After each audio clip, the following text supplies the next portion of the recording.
Hello ಗೆಳೆಯರೆ, ನಮ್ಮ ಲಾಯಕ್ಸ್ IAS ಪ್ರಸ್ತುತಪಡಿಸುತ್ತಿರುವ October 21ರ ಕನ್ನಡದಲ್ಲಿ ದಿ ಹಿಂದೂ ಸುದ್ದಿ ವಿಶ್ಲೇಷಣೆಗೆ ತಮಗೆಲ್ಲರಿಗೂ ಸ್ವಾಗತ. ಇಂದಿನ ಮೊದಲ article Punjab formally rejects farm bills ಅನ್ನೋದಾಗಿದೆ.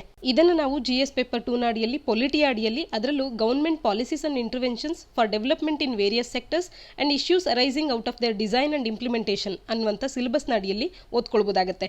ಇಲ್ಲಿ ಈಗಾಗಲೇ ನಮಗೆ ತಿಳಿದೇ ಇದೆ 3 ಕಂಟೆನ್ಷಿಯಸ್ ಫಾರ್ಮ್ ಬಿಲ್ಸ್ಗಳೇನಿತ್ತು, ಇದು ಪಾರ್ಲಿಮೆಂಟಿನಲ್ಲಿ 2 ಸದನಗಳಲ್ಲಿ ಪಾಸಾಗಿ ನಂತರದಲ್ಲಿ ಪ್ರೆಸಿಡೆಂಟ್ ಅವರ ನಾಡನ್ನು ಕೂಡ ಪಡೆದಿರತಕ್ಕಂಥದ್ದು. ಫಾರ್ಮ್ ಬಿಲ್ಸ್ಗಳ ವಿರುದ್ಧವಾಗಿ ದೇಶಾದ್ಯಂತ ಫಾರ್ಮರ್ಸ್ ಮತ್ತು ಫಾರ್ಮರ್ಸ್ ಅಸೋಸಿಯೇಷನ್ಸ್ಗಳ ಕಡೆಯಿಂದ ಸಾಕಷ್ಟು ರೀಜನಲ್ ಪಾರ್ಟೀಸ್ಗಳ ಕಡೆಯಿಂದ ಅಪೋಸಿಷನ್ ಪಾರ್ಟೀಸ್ಗಳ ಕಡೆಯಿಂದ ಪ್ರೊಟೆಸ್ಟ್ಗಳಾಗಿದ್ದನ್ನು ಕೂಡ ಕಂಡ್ವಿ. ಈ ಕೇಂದ್ರ ಸರ್ಕಾರ ತಂದಿರತಕ್ಕಂಥ ಬಿಲ್ಸ್ಗಳನ್ನ, ಅಲ್ಲಿ ಪಾಸ್ ಆಗಿರ್ತಕ್ಕಂಥ ಬಿಲ್ಸ್ಗಳನ್ನ ರಾಜ್ಯ ಸರ್ಕಾರಗಳು ಅವುಗಳ ಸೆಷನ್ಸ್ಗಳು ನಡೆಯುವಾಗ ರಿಜೆಕ್ಟ್ ಮಾಡಬಹುದಾಗಿರುತ್ತೆ. ಇಲ್ಲಿ ಪಂಜಾಬ್ ಸರ್ಕಾರ ಫಸ್ಟ್ ಸ್ಟೇಟ್ ಆಗುತ್ತೆ ಫಾರ್ಮಲಿ ಕೇಂದ್ರ ಸರ್ಕಾರ ತಂದಿರತಕ್ಕಂಥ ಈ ಫಾರ್ಮ್ ಬಿಲ್ಸ್ಗಳನ್ನ ರಿಜೆಕ್ಟ್ ಮಾಡುವಂತ ವಿಚಾರವಾಗಿ. ಇಲ್ಲಿ ಪಂಜಾಬ್ ರಾಜ್ಯ ಸರ್ಕಾರ ಈ ಬಿಲ್ಸ್ಗಳಲ್ಲಿ ಕೆಲವೊಂದು ಬದಲಾವಣೆಗಳನ್ನ ಇಂಟ್ರೊಡ್ಯೂಸ್ ಮಾಡಿರ್ತಕ್ಕಂಥದ್ದು. ಅದು ಯಾವುದು ಅಂತ ಅಂದ್ರೆ, ಕನಿಷ್ಠ ಬೆಂಬಲ ಬೆಲೆಗಿಂತಲೂ ಕೂಡ ಕಡಿಮೆ ಬೆಲೆಯಲ್ಲಿ ವೀಟ್ ಅಥವಾ ಪ್ಯಾಡಿಯನ್ನ ಫಾರ್ಮರ್ಸ್ ಇಂದ ಪ್ರೊಕ್ಯೂರ್ ಮಾಡ್ಕೊಳ್ತಿದ್ದಾರೆ ಅಂತ ಅಂದ್ರೆ 3 ವರ್ಷ ಅವಧಿಯವರೆಗೂ ಇಂಪ್ರಿಸನ್ಮೆಂಟ್ ಅನ್ನ ಮಾಡಬಹುದಾಗುತ್ತೆ. ಯಾಕೆಂದ್ರೆ ಇದೊಂದು ಅಪರಾಧ ಆಗುತ್ತೆ ಅನ್ನೋದನ್ನ ಒಂದು ಬಿಲ್ ನ ಮುಖಾಂತರವಾಗಿ ಇಂಟ್ರೊಡ್ಯೂಸ್ ಮಾಡಿದ್ದಾರೆ ಅವರ ಲೆಜಿಸ್ಲೇಷನ್ ಅಲ್ಲಿ.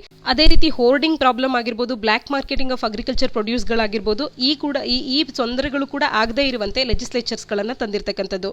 ಈ ಆರ್ಟಿಕಲ್ನ ಹಿನ್ನೆಲೆಯಲ್ಲಿ ಈ 3 ಫಾರ್ಮ್ ಬಿಲ್ಸ್ಗಳು ಯಾವುದು ಅನ್ನೋದನ್ನ ಮತ್ತೊಮ್ಮೆ ನಾವು ನೆನ್ಪು ಮಾಡ್ಕೊಳ್ಳೋಣ. ಇದ್ರ ಬಗ್ಗೆ ಸಾಕಷ್ಟು ಚರ್ಚೆ ಮಾಡಿದ್ದೀವಿ ಕಳೆದ ತಿಂಗಳುಗಳ ಆರ್ಟಿಕಲ್ಸ್ಗಳಲ್ಲಿ. ಮತ್ತೊಮ್ಮೆ ಇದು ಈಗ ಸುದ್ದಿಯಲ್ಲಿರೋದ್ರಿಂದ ಮತ್ತೊಮ್ಮೆ ಇದ್ರ ಬಗ್ಗೆ ಡಿಸ್ಕಸ್ ಮಾಡೋಣ.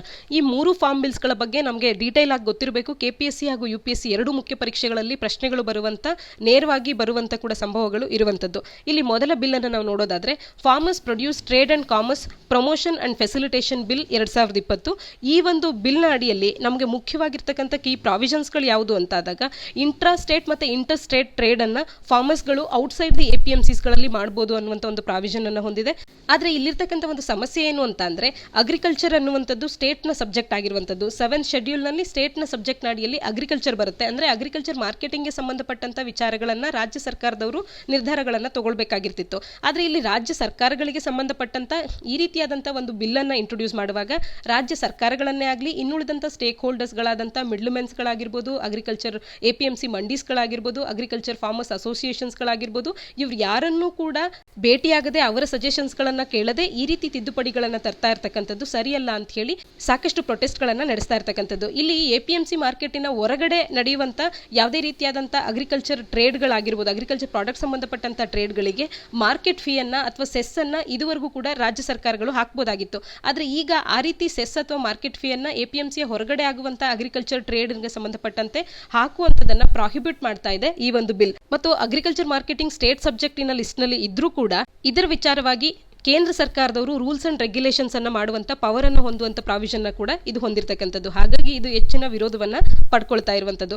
2ನೇ ಬಿಲ್ ಅಲ್ಲಿ farmers empowerment and protection agreement of price assurance and farm services bill ಅನ್ನು ನಾವು ನೋಡಬಹುದಾಗುತ್ತೆ.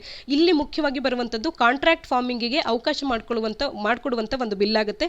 ಕಾಂಟ್ರಾಕ್ಟ್ ಫಾರ್ಮಿಂಗ್ ಗೆ ಅವಕಾಶ ಮಾಡಿಕೊಟ್ಟಾಗ ಪ್ರೈವೇಟ್ ಕಂಪನೀಸ್ಗಳು, MNC ಕಂಪನೀಸ್ಗಳು ಈ ರೀತಿಯಾದಂತ ಪ್ರೈವೇಟ್ ಅಥವಾ ಕಾರ್ಪೊರೇಟ್ ಎಂಟಿಟೀಸ್ ಗಳಿಗೆ ಒಂದು ಫ್ರೀ ಹ್ಯಾಂಡ್ ದೊರಕಿದ ಹಾಗಾಗುತ್ತೆ.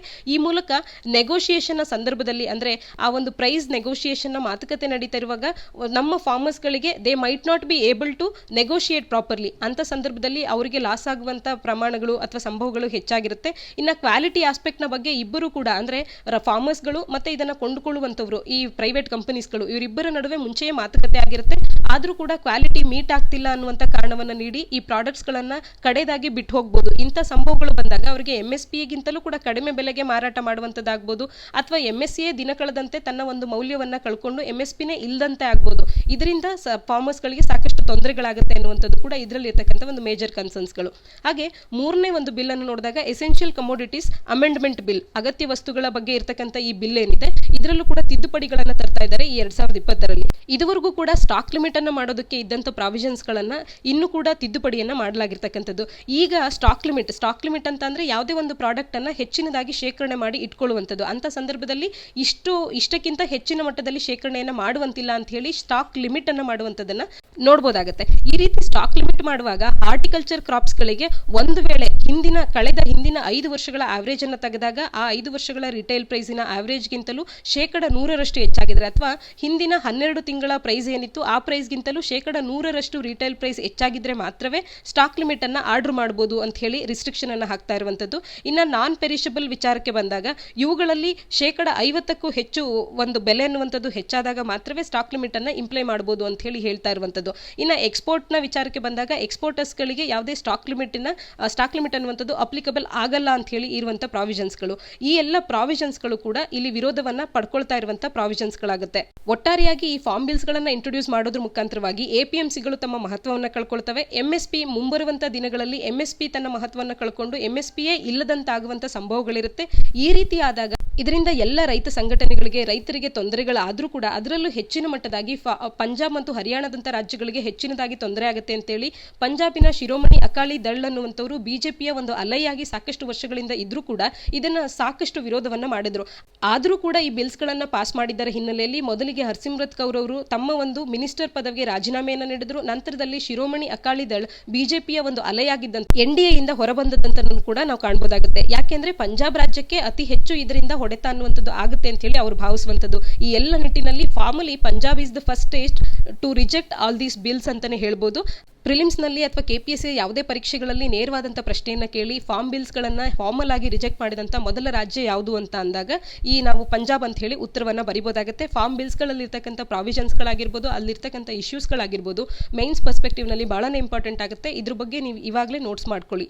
ಮುಂದಿನ article government increases poll spend ceiling by 10% ಅನ್ನೋದಾಗಿದೆ. ಇದನ್ನು ನಾವು GS ಪೇಪರ್ 2 ನ ಅಡಿಯಲ್ಲಿ ಪೊಲಿಟಿ ಅಡಿಯಲ್ಲಿ, ಅದರಲ್ಲೂ ಎಲೆಕ್ಷನ್ಸ್ ಪ್ರೋಸೆಸ್ ಅಥವಾ ಎಲೆಕ್ಟೋರಲ್ ರಿಫಾರ್ಮ್ಸ್ಗಳ ಅಡಿಯಲ್ಲಿ ಓದ್ಕೊಳ್ಬಹುದಾಗುತ್ತೆ. ಕರೋನಾದ ಹಿನ್ನೆಲೆಯಲ್ಲಿ ಎಲೆಕ್ಷನ್ಸ್ಗಳಲ್ಲಿ ಅಥವಾ ಎಲೆಕ್ಷನ್ ಪ್ರೋಸೆಸ್ನಲ್ಲಿ ಒಂದಷ್ಟು ರಿಫಾರ್ಮ್ಸ್ಗಳು ಆಗಿರೋದನ್ನ ನೋಡಬಹುದಾಗುತ್ತೆ. ಈ ಹಿಂದಿನ ಕೆಲವೊಂದಷ್ಟು ಸುದ್ದಿ ವಿಶ್ಲೇಷಣೆಗಳಲ್ಲಿ ನಾವು ಈಗಾಗಲೇ ನೋಡಿದ್ವಿ. ಒಂದಷ್ಟು ತಿದ್ದುಪಡಿಗಳನ್ನ ಎಲೆಕ್ಷನ್ಸ್ ನ ಸಂದರ್ಭದಲ್ಲಿ ತಂದಿರತಕ್ಕಂಥದ್ದು. ಎಲೆಕ್ಷನ್ ನ ವೋಟಿಂಗ್ ನ ಸಮಯವನ್ನ ಸಂಜೆ 5 ಗಂಟೆಗೆ ಮುಕ್ತಾಯ ಆಗಬೇಕಾಗಿದ್ದಂತ ವೋಟಿಂಗ್ ಈಗ 6 ಗಂಟೆವರೆಗೂ ನಡೆಯುತ್ತೆ.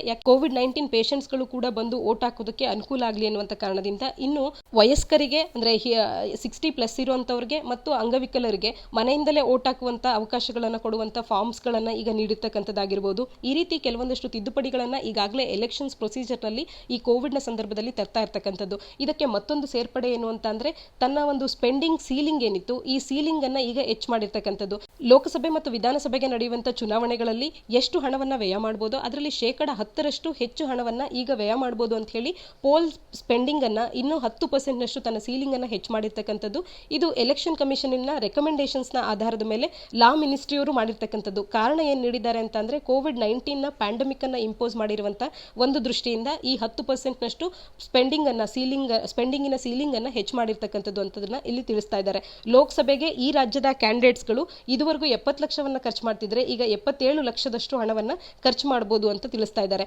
ಇನ್ನು ತಮಿಳುನಾಡು, ಬಿಹಾರ, UPI ಎಲೆಕ್ಷನ್ಸ್ಗಳಲ್ಲಿ ತನ್ನ ಒಂದು ವಿಧಾನಸಭೆಯ ಎಲೆಕ್ಷನ್ಸ್ಗಳಿಗೆ 28 ಲಕ್ಷವನ್ನ ಇದುವರೆಗೂ ಅವರು ಕ್ಯಾಪಿಂಗ್ ಅನ್ನುವಂಥದ್ದು ಇತ್ತು. ಆದರೆ ಈಗ 30.8 ಲಕ್ಷದಷ್ಟು ಅವರು ಸ್ಪೆಂಡಿಂಗಿನ ಸೀಲಿಂಗ್ ಅನ್ನುವಂಥದ್ದು ಇನ್ನು ಮುಂದೆ ಇರುವಂಥದ್ದು. ಕೋವಿಡ್-19 ಸಂದರ್ಭದಲ್ಲಿ ಎಲೆಕ್ಷನ್ಸ್ಗಳಲ್ಲಿ ಆಗಿರ್ತಕ್ಕಂಥ ಬದಲಾವಣೆಗಳೇನು ಅಂದಾಗ ಈ ರಿಫಾರ್ಮ್ಸ್ಗಳನ್ನು ನಾವು ಮೆನ್ಷನ್ ಮಾಡಬಹುದಾಗುತ್ತೆ. ಮುಂದಿನ ಆರ್ಟಿಕಲ್ FDI ಬ್ಲೂಮ್ಸ್ ಇನ್ ಕೋವಿಡ್-19 ಗ್ಲೂಮ್ ಅನ್ನೋದಾಗಿದೆ. ಇದನ್ನ GS ಪೇಪರ್ 3 ನ ಅಡಿಯಲ್ಲಿ ಎಕನಾಮಿಕ್ ಡೆವಲಪ್ಮೆಂಟ್ ಸಿಲೆಬಸ್ ನ ಅಡಿಯಲ್ಲಿ ಓದ್ಕೊಳ್ಬಹುದಾಗುತ್ತೆ. FDI ಅಂದ್ರೆ ಫಾರಿನ್ ಡೈರೆಕ್ಟ್ ಇನ್ವೆಸ್ಟ್ಮೆಂಟ್, ವಿದೇಶಿ ನೇರ ಬಂಡವಾಳ ಅಥವಾ ವಿದೇಶಿ ನೇರ ಹೂಡಿಕೆ ಅಂತ ಹೇಳಿ ಕರಿತೇವೆ.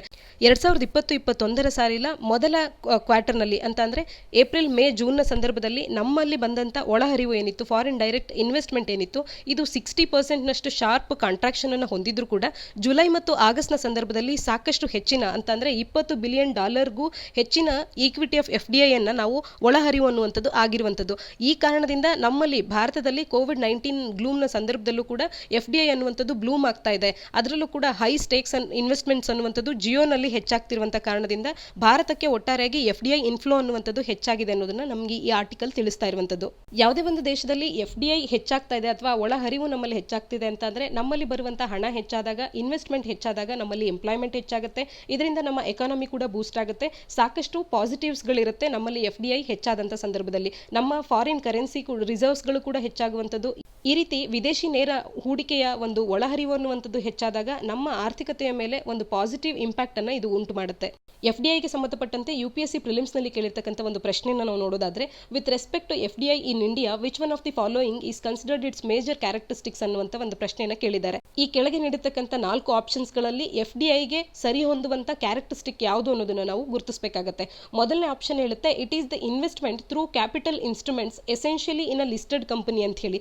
ಲಿಸ್ಟೆಡ್ ಕಂಪನೀಸ್ಗಳು ಅಂತ ಗುರುತಿಸಿರುವಂಥ ಕಂಪನೀಸ್ಗಳು ಯಾವಿದಾವೆ, ಆ ಕಂಪನೀಸ್ಗಳಲ್ಲಿ ಕ್ಯಾಪಿಟಲ್ ಇನ್ಸ್ಟ್ರೂಮೆಂಟ್ಸ್ಗಳನ್ನು ಇನ್ವೆಸ್ಟ್ಮೆಂಟ್ ಅನ್ನ ಏನು ಮಾಡಿದ್ದಾರೆ ಇವುಗಳನ್ನ ನಾವು FDI ಅಂತ ಕರಿತೇವೆ ಅಂತ ಹೇಳ್ತಾರೆ. ಇದು ತಪ್ಪಾಗುವಂಥದ್ದು.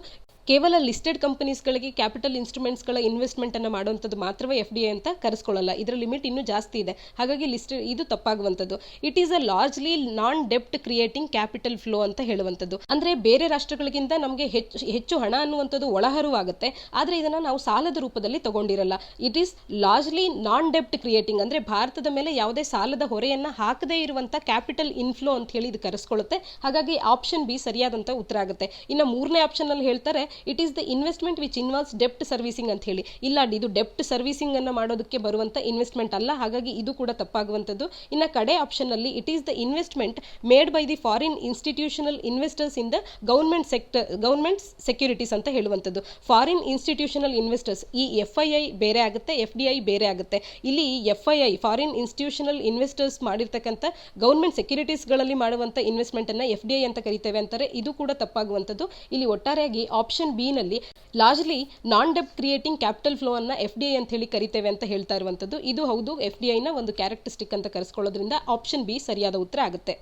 ಮುಂದಿನ ಆರ್ಟಿಕಲ್, ಕಾಳೇಶ್ವರಂ ಎಕೋ ಕ್ಲಿಯರೆನ್ಸ್ ವೈಲೇಟ್ಸ್ ಲಾ ಅಂತ ಹೇಳಿ ನ್ಯಾಷನಲ್ ಗ್ರೀನ್ ಟ್ರಿಬ್ಯುನಲ್ ಅವರು ಹೇಳ್ತಾ ಇರುವಂಥದ್ದು. ಇಲ್ಲಿ ಕಾಳೇಶ್ವರಂ ಅನ್ನುವಂಥ ಒಂದು ಮಲ್ಟಿಪರ್ಪಸ್ ಪ್ರಾಜೆಕ್ಟ್ ಏನಿದೆ, ಈ ಪ್ರಾಜೆಕ್ಟು ಎನ್ವಿರಾನ್ಮೆಂಟಲ್ ಕ್ಲಿಯರೆನ್ಸ್ ಅನ್ನ ವೈಲೇಟ್ ಮಾಡುತ್ತೆ, ಎಕೋ ಕ್ಲಿಯರೆನ್ಸ್ ಇರುವಂಥ ಲಾ ಅನ್ನ ವೈಲೇಟ್ ಮಾಡ್ತಾ ಇದೆ ಅಂತ ಹೇಳಿ ಈ ಆರ್ಟಿಕಲ್ ತಿಳಿಸ್ತಾ ಇರುವಂಥದ್ದು. ಅದಕ್ಕಾಗಿ ಏನು ಮಾಡ್ತಾ ಇದೆ, ನ್ಯಾಷನಲ್ ಗ್ರೀನ್ ಟ್ರಿಬ್ಯುನಲ್ ಅನ್ನುವಂಥದ್ದು ministry of environment, forest and climate change, ಈ ಮಿನಿಸ್ಟ್ರಿ ಅವರಿಗೆ ಒಂದು ರೆಕಮೆಂಡೇಶನ್ ಅನ್ನ ಮಾಡ್ತಾ ಇದೆ. 7 ಮಂದಿಯ ಒಂದು ರಿವ್ಯೂ ಪ್ಯಾನಲ್ ಅನ್ನ ಕ್ರಿಯೇಟ್ ಮಾಡಿ ಅಂತ ಹೇಳಿ, ರೆಮಿಡಿಯಲ್ ಮೆಜರ್ಸ್ಗಳನ್ನು ತಗೊಳ್ಳೋದಕ್ಕೆ ಅಂತ ಹೇಳಿ ಈ ಟ್ರಿಬ್ಯುನಲ್ ಡೈರೆಕ್ಟ್ ಮಾಡ್ತಾ ಇರ್ತಕ್ಕಂಥದ್ದು ಕೇಂದ್ರ ಸರ್ಕಾರದವರಿಗೆ. ಇದರ ಕುರಿತು ಈ ಆರ್ಟಿಕಲ್ ಅನ್ನ ನೋಡ್ತಾ ಇರುವಂತದ್ದು. ಇಲ್ಲಿ ಮೊಹಮ್ಮದ್ ಹಯಾತುದ್ದೀನ್ ಅನ್ನುವಂಥವ್ರು ಸಿದ್ದಿಪೇಟೆ ಡಿಸ್ಟಿಕ್ಕಿನ ರೆಸಿಡೆಂಟ್ ಆಗಿರುವಂತವ್ರು. ಈ ಕಾಳೇಶ್ವರಂ ಪ್ರಾಜೆಕ್ಟ್ ಎನ್ವಿರಾನ್ಮೆಂಟಲ್ ಕ್ಲಿಯರೆನ್ಸ್ ಅನ್ನ ಪಡ್ಕೊಳ್ಳೋದಕ್ಕೆ ಮುಂಚೆಯೇ ತನ್ನ ಒಂದು ಕಾರ್ಯವನ್ನ ಪ್ರಾರಂಭ ಮಾಡಿತ್ತು ಅಂತ ಹೇಳಿ ದೂರನ್ನ ನೀಡಿರ್ತಕ್ಕಂಥದ್ದು. ಹಾಗಾಗಿ ಅದು ಸರಿ ಅಂತ ಹೇಳಿ NGTಯು ಕೂಡ ಭಾವಿಸೋದ್ರಿಂದ ಇದನ್ನ ಈಗಾಗಲೇ ಮಾಡಿರ್ತಕ್ಕಂಥ ತಪ್ಪುಗಳನ್ನ ಈಗ ಮತ್ತೊಮ್ಮೆ ನಾವು ಸರಿ ಮಾಡೋದಕ್ಕೆ, the work is already done, it is neither possible nor desirable to undo what has happened, but accountability ಅನ್ನುವಂಥದ್ದು ಫಿಕ್ಸ್ ಆಗಬೇಕು, ರೆಮಿಡಿಯಲ್ ಮೆಜರ್ಸ್ಗಳನ್ನು ಈಗ ತಗೊಳ್ಬೇಕು ಅನ್ನುವಂಥ ಕಾರಣದಿಂದ ಒಂದು 7 ಮಂದಿಯ ಎಕ್ಸ್ಪರ್ಟ್ ಪ್ಯಾನಲ್ ಅನ್ನು ಸೆಟಪ್ ಮಾಡಿ ಅಂತ ಹೇಳಿ ಕೇಂದ್ರ ಸರ್ಕಾರದವರಿಗೆ NGT ಅವರು ಹೇಳ್ತಾ ಇರೋದನ್ನ ಈ ಆರ್ಟಿಕಲ್ನಲ್ಲಿ ನಾವು ನೋಡಬಹುದಾಗುತ್ತೆ. ಆರ್ಟಿಕಲ್ನ ಹಿನ್ನೆಲೆಯಲ್ಲಿ ಕಾಳೇಶ್ವರಂ ಮಲ್ಟಿಪರ್ಪಸ್ ಪ್ರಾಜೆಕ್ಟ್ ಬಗ್ಗೆ ಒಂದಷ್ಟು ಮಾಹಿತಿಯನ್ನು ತಿಳ್ಕೊಳ್ಳೋದಾದ್ರೆ, ತೆಲಂಗಾಣಕ್ಕೆ ಸಂಬಂಧಪಟ್ಟಂತ ಕಾಳೇಶ್ವರಂ ಸ್ಥಳದಲ್ಲಿರುವಂಥ ಗೋದಾವರಿಯ ನದಿಯ ಮೇಲೆ ಇರುವಂಥ ಒಂದು ಮಲ್ಟಿಪರ್ಪಸ್ ಲಿಫ್ಟ್ ಇರಿಗೇಷನ್ ಪ್ರಾಜೆಕ್ಟ್ ಇದಾಗಿರುವಂಥದ್ದು. ಮತ್ತೆ ಇದರ ವಿಶೇಷತೆ ಏನು ಅಂತ ಅಂದ್ರೆ, ಈಗ ಸದ್ಯದಲ್ಲಿ ಇರುವಂಥ world's largest multi stage lift irrigation project ಇದಾಗಿರ್ತಕ್ಕಂಥದ್ದು. ನೇರವಾಗಿ ಈ ಪ್ರಶ್ನೆಯನ್ನ ಪ್ರಿಲಿಮ್ಸ್ನಲ್ಲಿ ಅಥವಾ ಇನ್ಯಾವುದೇ ಪರೀಕ್ಷೆಗಳಲ್ಲಿ ಕೇಳಬಹುದು. World's largest multi stage lift irrigation project ಅನ್ನ ನಾವು ಎಲ್ಲಿ ಕಾಣ್ತೇವೆ ಅಂದಾಗ ತೆಲಂಗಾಣದ ಕಾಳೇಶ್ವರಂನಲ್ಲಿ, ಮತ್ತೆ ಅದು ಯಾವ ನದಿಯ ಮೇಲಿದೆ ಅಂದಾಗ ಗೋದಾವರಿ ನದಿಯ ಮೇಲಿದೆ ಅನ್ನುವಂಥದ್ದು ನಮಗೆ ಸ್ಪಷ್ಟವಾಗಿ ತಿಳಿದಿರಬೇಕಾಗುತ್ತೆ. ಡೈರೆಕ್ಟ್ ಈ ಪ್ರಶ್ನೆಯನ್ನ ಕೇಳಬಹುದಾಗಿರುತ್ತೆ. ಆರ್ಟಿಕಲ್ನ ಹಿನ್ನೆಲೆಯಲ್ಲಿ NGT ಬಗ್ಗೆ ಕೂಡ ಒಂದಷ್ಟು ಮಾಹಿತಿಯನ್ನು ತಿಳ್ಕೊಳ್ಳೋದಾದರೆ, ನ್ಯಾಷನಲ್ ಗ್ರೀನ್ ಟ್ರಿಬ್ಯುನಲ್ ಆಕ್ಟ್ 2010 ಅಡಿಯಲ್ಲಿ NGTಯನ್ನ ನ್ಯಾಷನಲ್ ಗ್ರೀನ್ ಟ್ರಿಬ್ಯುನಲ್ ಅನ್ನುವಂಥ ಸಂಸ್ಥೆಯನ್ನ ಸ್ಥಾಪನೆ ಮಾಡಲಾಯಿತು. ಯಾತಕ್ಕಾಗಿ ಅಂತ ಅಂದ್ರೆ ಎನ್ವಿರಾನ್ಮೆಂಟಲ್ ಪ್ರೊಟೆಕ್ಷನ್ ಮತ್ತೆ ಕನ್ಸರ್ವೇಷನ್ ಆಫ್ ಫಾರೆಸ್ಟ್ ಮತ್ತು ನ್ಯಾಚುರಲ್ ರಿಸೋರ್ಸ್ಗಳ ಕನ್ಸರ್ವೇಷನ್, ಇವುಗಳ ಕುರಿತಂತೆ ಇರುವಂಥ ಕೇಸಸ್ಗಳನ್ನು ಡಿಸ್ಪೋಸಲ್ ಅನ್ನುವಂಥದ್ದು ಸ್ಪೀಡಿಯಾಗಿ ಆಗಲಿ ಎಫೆಕ್ಟಿವ್ ಆಗಲಿ ಅನ್ನುವಂಥ ಕಾರಣದಿಂದ NGTಯನ್ನ ಪ್ರಾರಂಭ ಮಾಡಲಾಯಿತು. ಈ NGTಯನ್ನ ನಾವು ಪ್ರಾರಂಭ ಮಾಡಿದ್ರಿಂದ ಒಂದು ಸಪರೇಟ್ ಒಂದು ಟ್ರಿಬ್ಯುನಲ್ ಅನ್ನ ಇದಕ್ಕೆ ಅಂತ ಹೇಳಿ ನಾವು ಮೀಸಲಿಟ್ಟಿದ್ರಿಂದ ಇಡೀ ಜಗತ್ತಿನಲ್ಲಿ 3ನೇ ಒಂದು ಕಂಟ್ರಿಯಾಗಿ ನಾವು ಗುರುತಿಸ್ಕೊಳ್ತೇವೆ. ಸ್ಪೆಷಲೈಸ್ಡ್ ಎನ್ವಿರಾನ್ಮೆಂಟ್ ಟ್ರಿಬ್ಯುನಲ್ ಒಂದನ್ನು ಹೊಂದಿರತಕ್ಕಂಥ ಒಂದು ರಾಷ್ಟ್ರ ಅಂತ ಹೇಳಿ. ಆಸ್ಟ್ರೇಲಿಯಾ ಮೊದಲಿಗೆ ಪ್ರಾರಂಭ ಮಾಡಿದಂಥದ್ದು, ನಂತರದಲ್ಲಿ ನ್ಯೂಜಿಲೆಂಡ್. ಭಾರತವು 3ನೇ ಒಂದು ಕಂಟ್ರಿ ಆಗುತ್ತೆ ಸ್ಪೆಷಲೈಸ್ಡ್ ಎನ್ವಿರಾನ್ಮೆಂಟ್ ಟ್ರಿಬ್ಯುನಲ್ ಅನ್ನ ಫಾರ್ಮ್ ಮಾಡಿರೋದಕ್ಕೆ. ಮತ್ತೆ ಇಲ್ಲಿ ಬರುವಂತ ಯಾವುದೇ ಕೇಸಸ್ಗಳನ್ನ 6 ತಿಂಗಳ ಒಳಗಾಗಿ ಡಿಸ್ಪೋಸಲ್ ಅನ್ನ ಮಾಡಬೇಕಾಗುತ್ತೆ. ಈ ಕೇಸಸ್ಗಳನ್ನ ಫೈಲ್ ಮಾಡಿದ ನಂತರದಲ್ಲಿ 6 ತಿಂಗಳ ಒಳಗಾಗಿ ಈ ಅಪ್ಲಿಕೇಶನ್ಸ್ಗಳನ್ನ ಡಿಸ್ಪೋಸ್ ಮಾಡಬೇಕಾಗುತ್ತೆ. NGTಯನ್ನು ನಾವು 5 ಸ್ಥಳಗಳಲ್ಲಿ ಕಾಣಬಹುದಾಗುತ್ತೆ. ಭೂಪಾಲ್, ಪುಣೆ, ಕಲ್ಕತ್ತಾ, ಚೆನ್ನೈನಲ್ಲಿ. ಇದರ ಪ್ರಿನ್ಸಿಪಲ್ ಕೇಂದ್ರ ಸ್ಥಾನ ಇರುವಂಥದ್ದು ನ್ಯೂ ಡೆಲ್ಲಿಯಲ್ಲಿ. ಮತ್ತು NGTಯಲ್ಲಿ ಎಷ್ಟು ಮಂದಿ ಸದಸ್ಯರು ಇರ್ತಾರೆ ಅಂದಾಗ 10 ರಿಂದ 20 ಮಂದಿ ಫುಲ್ ಟೈಮ್ ಜುಡಿಷಿಯಲ್ ಮತ್ತು ಎಕ್ಸ್ಪರ್ಟ್ ಮೆಂಬರ್ಸ್ಗಳನ್ನು ನಾವು ಕಾಣಬಹುದಾಗುತ್ತೆ ಈ NGTಯಲ್ಲಿ. ಆದರೆ NGTಯ ಮುಖ್ಯಸ್ಥರನ್ನು ಯಾರು ಅಪಾಯಿಂಟ್ ಮಾಡ್ತಾರೆ ಅನ್ನೋದನ್ನು ನೀವು ಕಮೆಂಟ್ ಸೆಕ್ಷನಲ್ಲಿ ಕಮೆಂಟ್ ಮಾಡಿ ತಿಳಿಸಿ. ಮುಂದಿನ article China opposes India Taiwan trade ties ಅನ್ನೋದಾಗುತ್ತೆ. ಇದನ್ನು ನಾವು GS ಪೇಪರ್ 2 ಅಡಿಯಲ್ಲಿ ಇಂಟರ್ನ್ಯಾಷನಲ್ ರಿಲೇಷನ್ಸ್ ಸಿಲೆಬಸ್ ಅಡಿಯಲ್ಲಿ ಓದ್ಕೊಳ್ಬೋದಾಗುತ್ತೆ. ತೈವಾನ್ನವರು ನಮಗೆ ಸಪ್ರೇಟ್ ಒಂದು ರಾಷ್ಟ್ರದ ಸ್ಥಾನಮಾನವನ್ನು ನೀಡಬೇಕು ಅಂತ ಹೇಳಿ ಸಾಕಷ್ಟು ಹೋರಾಟಗಳನ್ನು ಮಾಡ್ತಾ ಇರ್ತಕ್ಕಂಥದ್ದು. ಈ ಹಿನ್ನೆಲೆಯಲ್ಲಿ ತೈವಾನನ್ನು ಜಾಗತಿಕ ಮಟ್ಟದಲ್ಲಿ ನೋಡಿದಾಗ ಭಾರತ ತೈವಾನನ್ನು ಒಂದು ರಾಷ್ಟ್ರ ಅಂತ ಹೇಳಿ ಗುರುತಿಸೋದಿಲ್ಲ. ತೈವಾನ್ನವರು ಅವರನ್ನು ಸಪ್ರೇಟ್ ಕಂಟ್ರಿ ಅಂತ ಹೇಳಿ ಕರ್ಕೊಳ್ಳೋದಕ್ಕೆ ಇಷ್ಟಪಟ್ಟರು ಕೂಡ ಚೈನಾ ಆಲ್ವೇಸ್ ಹೇಳ್ತಾ ಬರುತ್ತೆ Taiwan is also integral part of China ಅಂತ ಹೇಳಿ. ಭಾರತವು ಕೂಡ ಇದನ್ನೇ ಪಾಲಿಸುವಂಥದ್ದು. ಹಾಗಾಗಿ ತೈವಾನ್ನೊಟ್ಟಿಗೆ ಸಪರೇಟ್ ಆದಂಥ ಟ್ರೇಡ್ ಟೈಸ್ಗಳನ್ನು ಭಾರತದವರು ಹೊಂದಬಾರ್ದು ಅಂತ ಹೇಳಿ ಚೀನಾ ಮತ್ತು ತೈವಾನ್ ಮತ್ತು ಇಂಡಿಯಾದ ನಡುವಿನ ಟ್ರೇಡ್ ಟೈಸ್ಗಳನ್ನು ಚೀನಾದವರು ವಿರೋಧಿಸ್ತಾ ಇರತಕ್ಕಂಥದ್ದನ್ನು ನಾವು ಈ ಆರ್ಟಿಕಲ್ ಅಲ್ಲಿ ನೋಡಬಹುದಾಗುತ್ತೆ. One China principle, one China ಅಂತ ಅಂದ್ರೆ ತೈವಾನ್ ಕೂಡ ಚೈನಾಗೆ ಸೇರಿದೆ ಅಂತ ಹೇಳಿ ನಾವು ಅಕ್ಸೆಪ್ಟ್ ಮಾಡುವಂಥದ್ದು. ಈ ಒನ್ ಚೈನಾ ಪ್ರಿನ್ಸಿಪಲ್ ಅನ್ನೇ ಭಾರತವು ಕೂಡ ಫಾರ್ಮ್ ಮಾಡುವಂಥದ್ದು, ಅಂದ್ರೆ ಭಾರತವು ಕೂಡ ಅಕ್ಸೆಪ್ಟ್ ಮಾಡುವಂಥದ್ದು. ಆದರೆ ತೈವಾನ್ನೊಟ್ಟಿಗಿರುವಂತಹ ಟ್ರೇಡ್ ಟೈಸ್ಗಳನ್ನು ಚೀನಾದವರು ಅಪೋಸ್ ಮಾಡ್ತಾ ಇದ್ದಾರೆ. ತೈವಾನ್ನೊಟ್ಟಿಗೆ ನೀವು ಸಪರೇಟ್ ಆಗಿ ಟ್ರೇಡ್ ಟೈಸ್ಗಳನ್ನು ಮಾಡ್ಕೊಳ್ಬಾರ್ದು ಅನ್ನುವಂಥದ್ದು ಚೀನಾದ ನಿಲುವಾಗಿರ್ತಕ್ಕಂಥದ್ದು. ಇನ್ನು ಇದೇ ಆರ್ಟಿಕಲ್ನಲ್ಲಿ ಕ್ವಾಡ್ಗೆ ಸಂಬಂಧಪಟ್ಟಂತೆ ಅಂದ್ರೆ ಕ್ವಾಡ್ನ ಒಂದು ಕಂಟ್ರಿ ಆಗಿರುವಂಥ ಆಸ್ಟ್ರೇಲಿಯಾ ಕೂಡ ಈಗಾಗಲೇ ಭಾರತ, ಜಪಾನ್ ಮತ್ತು US ನಡುವೆ ನಡೀತಿರುವಂಥ ಮಲಬಾರ್ ಎಕ್ಸಸೈಸ್ ಅನ್ನ ಜಾಯಿನ್ ಆಗ್ತಿರೋದ್ರ ಬಗ್ಗೆ ಕೇಳಿದಾಗ ಯಾವುದೇ ಒಂದು ಮಿಲಿಟರಿ ಆರ್ಗನೈಸೇಷನ್ ನಮ್ಮ ವಿರುದ್ಧವಾಗಿ ಫಾರ್ಮ್ ಆದ್ರೂ ಕೂಡ ಯಾವುದೇ ಒಂದು ಮಿಲಿಟರಿ ಆರ್ಗನೈಸೇಷನ್ ಈ ಏಷ್ಯಾ ಪೆಸಿಫಿಕ್ ರೀಜನ್ ಅಲ್ಲಿ ಫಾರ್ಮ್ ಆಗ್ತಾ ಇದ್ರು ಕೂಡ ಆ ಒಂದು ಆರ್ಗನೈಸೇಷನ್ ಈ ಒಂದು ರೀಜನಿನ ಶಾಂತಿ ಮತ್ತೆ ಭದ್ರತೆಗಾಗಿ ಕೆಲಸ ಮಾಡಲಿ ಅನ್ನೋದಷ್ಟೇ ನಮ್ಮ ಒಂದು ಉದ್ದೇಶ ಅಂತ ಹೇಳಿ ಅವರು ರಿಪ್ಲೈ ಮಾಡಿರ್ತಕ್ಕಂಥದ್ದು. ಆರ್ಟಿಕಲ್ ನ ಹಿನ್ನೆಲೆಯಲ್ಲಿ ನಾವು ತಿಳ್ಕೊಳ್ಬೇಕಾಗಿರುವಂಥದ್ದು ಒನ್ ಚೈನಾ ಪ್ರಿನ್ಸಿಪಲ್ ಯಾವುದಕ್ಕೆ ಸಂಬಂಧಪಟ್ಟಿತ್ತು ಅಂತ ಅಂದ್ರೆ ತೈವಾನ್ ಕೂಡ ನಮ್ಮದೇ ಒಂದು ಭಾಗ ಅಂತ ಹೇಳಿ ಚೈನಾ ಕರೆಸ್ಕೊಳ್ಳೋದಕ್ಕೆ ಕಂಪ್ಲೀಟ್ ಆಗಿ ಒನ್ ಚೈನಾ ಅಂತ ಹೇಳಿ ಚೈನಾ ಗುರುತಿಸ್ಕೊಳ್ಳೋದಕ್ಕೆ ಇಷ್ಟಪಡುತ್ತೆ. ಇದರಲ್ಲಿ ನಮ್ಮ ಭಾರತದವರ ನಿಲುವೇನು ಅಂತ ಅಂದ್ರೆ ನಾವು ಕೂಡ ಇದನ್ನೇ ಸಪೋರ್ಟ್ ಮಾಡುವಂಥದ್ದು. ಒನ್ ಚೈನಾ ಪ್ರಿನ್ಸಿಪಲ್ ಅನ್ನ ಭಾರತವು ಕೂಡ ಸಪೋರ್ಟ್ ಮಾಡುವಂಥದ್ದು. ಇದಿಷ್ಟು ನಮಗೆ ತಿಳಿದಿರಬೇಕಾಗುತ್ತೆ.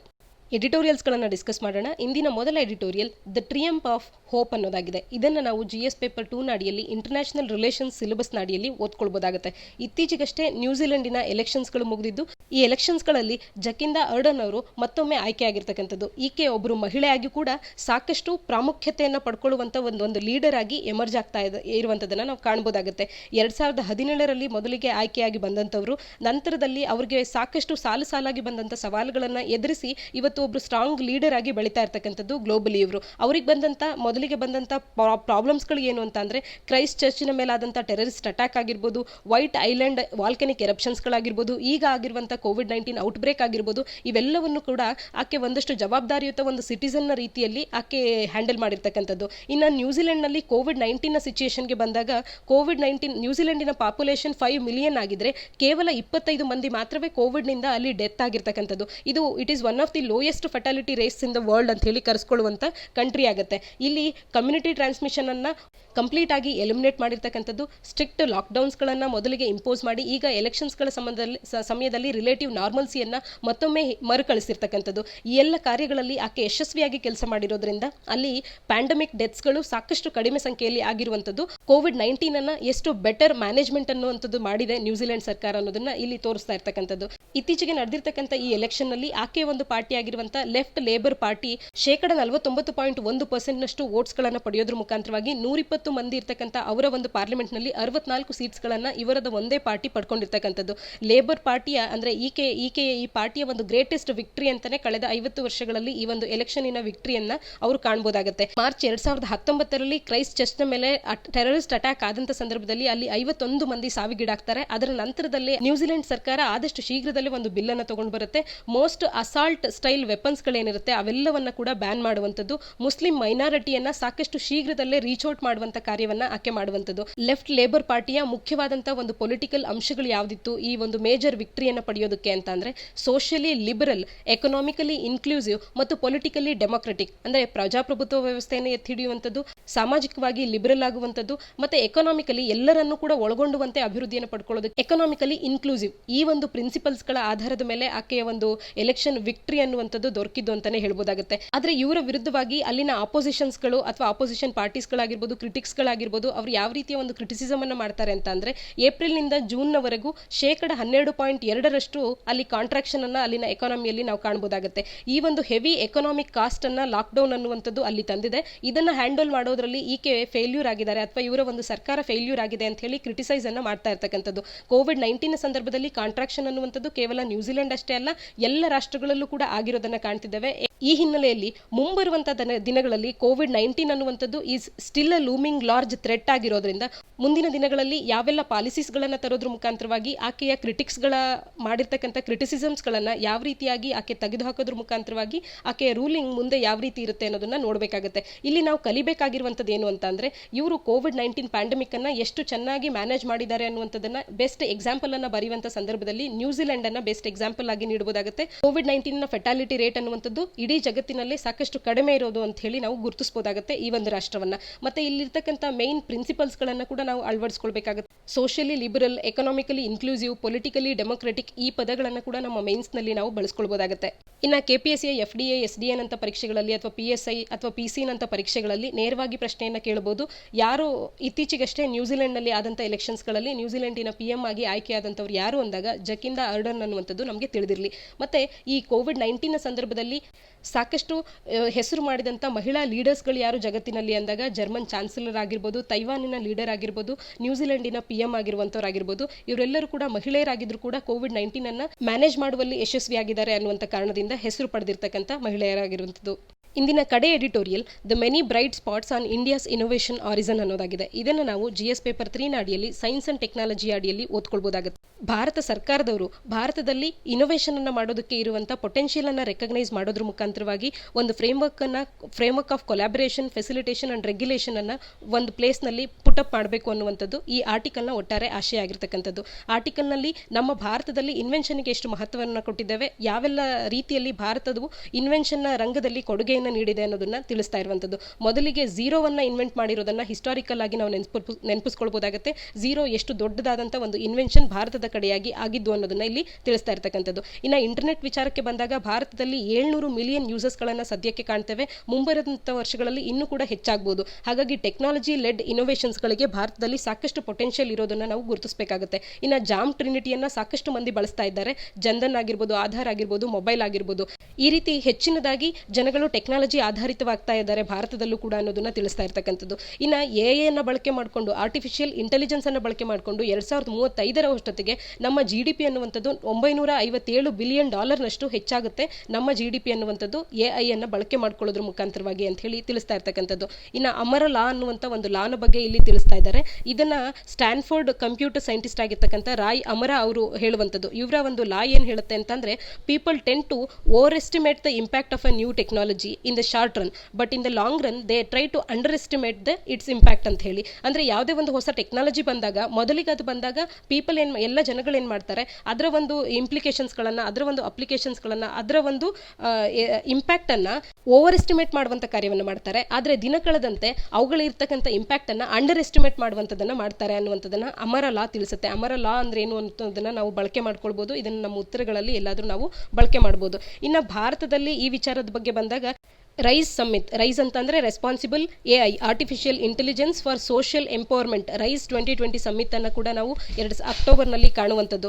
ಈ ಎಲ್ಲದರ ಹಿನ್ನೆಲೆಯಲ್ಲಿ ಟೆಕ್ನಾಲಜಿಗೆ ನಾವು ಎಷ್ಟು ಮಹತ್ವವನ್ನು ನೀಡ್ತಾ ಇದ್ದೇವೆ ಅನ್ನೋದನ್ನ ಈ ಆರ್ಟಿಕಲ್ ನಲ್ಲಿ ಡಿಸ್ಕಸ್ ಮಾಡ್ತಾ ಇರ್ತಕ್ಕಂಥದ್ದು. ಇನ್ನು ಸ್ಟಾರ್ಟ್ಅಪ್ ಡಿಸ್ರಪ್ಷನ್ಸ್ಗಳು ಈ ಕೋವಿಡ್ನ ಸಂದರ್ಭದಲ್ಲಿ ಸಾಕಷ್ಟು ಆಗಿರ್ತಕ್ಕಂಥದ್ದು. ನಮ್ಮ ಡಿಜಿಟಲ್ ಇಂಡಿಯಾಗೆ ನಾವು ಸಾಕಷ್ಟು ಯೋಜನೆಗಳನ್ನು ಹಾಕೊಂಡಿರ್ತಕ್ಕಂಥದ್ದು. ಅದರಲ್ಲಿ ಡಿಸ್ರಪ್ಷನ್ಸ್ಗಳು ಆಗಿದ್ರು ಕೂಡ ಈ ಒಂದು ಸಂದರ್ಭದಲ್ಲೂ ಆತ್ಮನಿರ್ಭರ್ ಭಾರತಕ್ಕೆ ಹೆಚ್ಚು ಪ್ರಾಮುಖ್ಯತೆಯನ್ನು ನೀಡ್ತಾ ಇರುವಂಥದ್ದು. ಇನ್ನೋವೇಟ್ ಚಾಲೆಂಜ್ ಅನ್ನು ಮಾಡ್ತಾ ಇರುವಂಥದ್ದು.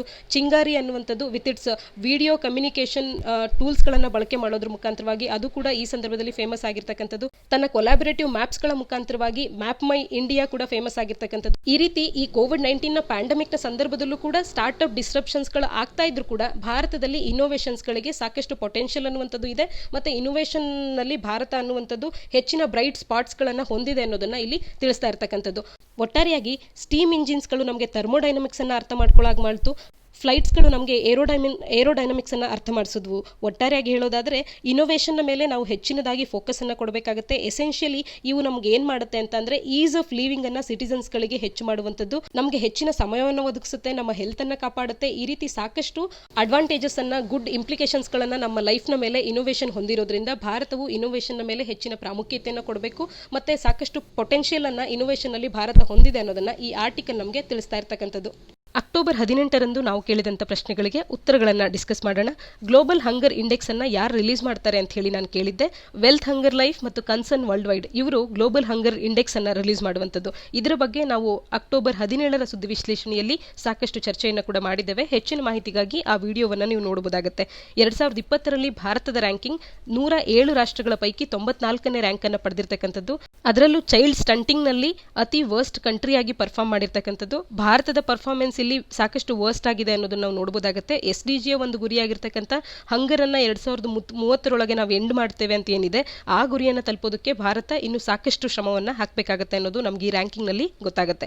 ಇನ್ನು ಮತ್ತೊಂದು ಪ್ರಶ್ನೆಯನ್ನು ಕೇಳಿದ್ದೆ, 8 ಕೋರ್ ಸೆಕ್ಟರ್ಸ್ಗಳು ಯಾವುದು ನಮ್ಮ ಭಾರತದ ಎಕಾನಮಿಯಲ್ಲಿ ಅನ್ನೋದನ್ನ ಕಮೆಂಟ್ ಸೆಕ್ಷನಲ್ಲಿ ತಿಳಿಸಿ ಅಂತ ಹೇಳಿ ಸಾಕಷ್ಟು ಮಂದಿ ಉತ್ತರವನ್ನು ನೀಡಿದ್ದೀರಾ. ತಮ್ಮೆಲ್ಲರಿಗೂ ಕೂಡ ಅಭಿನಂದನೆಗಳು.